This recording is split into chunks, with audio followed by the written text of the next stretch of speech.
ప్రజల వద్దకే వెళ్లి వారి సమస్యలను ప్రత్యక్షంగా తెలుసుకొని అక్కడికక్కడే పరిష్కార చర్యలు చేపట్టాలనే ఉద్దేశంతో రాజమహేంద్రవరం సిటీ ఎమ్మెల్యే ఆదిరెడ్డి శ్రీనివాస్ చేపట్టిన మన వార్డులో మన ఆదిరెడ్డి కార్యక్రమం నిన్న రాత్రి 45, 46 డివిజన్ల పరిధిలోని రామదాసుపేటలో కొనసాగింది.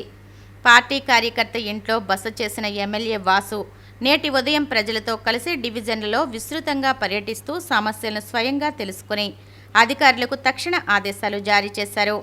స్థానిక ప్రజలతో కలిసి ఇంటింటికి వెళ్లి కుటుంబ సభ్యులను ఆప్యాయంగా పలకరించారు. ఈ సందర్భంగా ఎమ్మెల్యే మాట్లాడుతూ గోదావరి పుష్కరాల నాటికి ఈ 2 డివిజన్లలో చేపట్టిన ప్రధాన అభివృద్ధి పనులను పూర్తి చేస్తామన్నారు.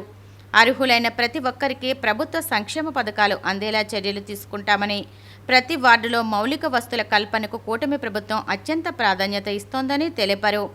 ఈ కార్యక్రమంలో కూటమి నాయకులు, సంబంధిత శాఖల అధికారులు, సచివాలయ సిబ్బంది, స్థానిక ప్రముఖులు పాల్గొన్నారు.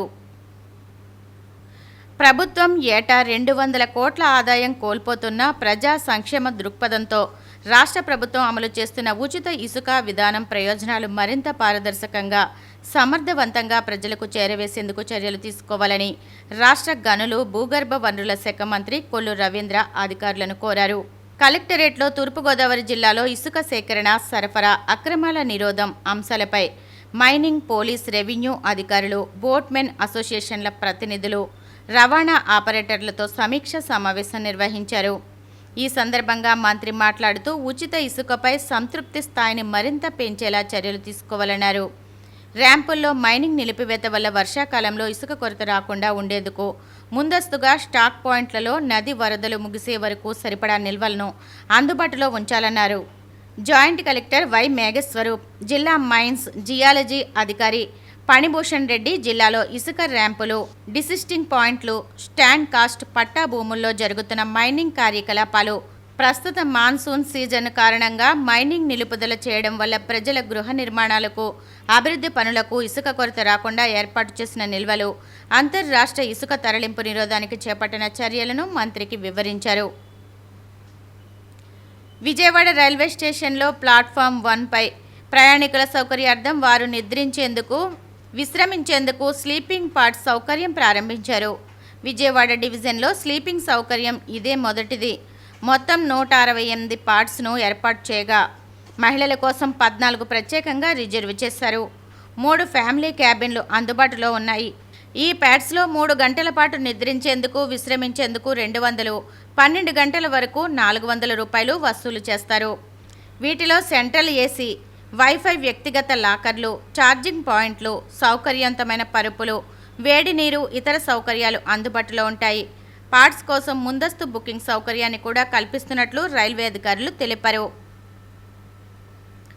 రైళ్ల సమయపాలన విషయంలో దక్షిణ తీర రైల్వే పరిధిలోని విజయవాడ డివిజన్ జూలై 6వ తేదీన చరిత్ర సృష్టించింది.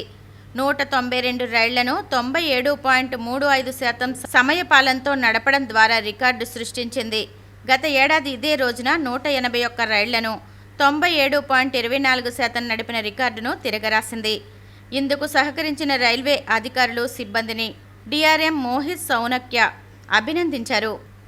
భవిష్యత్తులో ప్రతి ఒక్కరూ ప్రత్యామ్నాయ ఇంధన వనరులను ఉపయోగించుకోవాల్సిందేనని SBI Amaravati circle chief general manager Rajesh Kumar Patel అన్నారు. రాజమహేంద్రవరం కంబాల చెరువు ఎస్బీఐ పరిపాలనా కార్యాలయంలో విద్యుత్ వాహన ఛార్జింగ్ స్టేషన్ను ఆయన ప్రారంభించారు. ఈ సందర్భంగా Rajamahendravaram SBI deputy general manager Pankaj Kumar మాట్లాడుతూ ఎస్బీఐ వినియోగదారుల కోసం కార్లు, ద్విచక్ర వాహనాలకు సంబంధించి 4 పాయింట్లు అందుబాటులో ఉన్నాయన్నారు.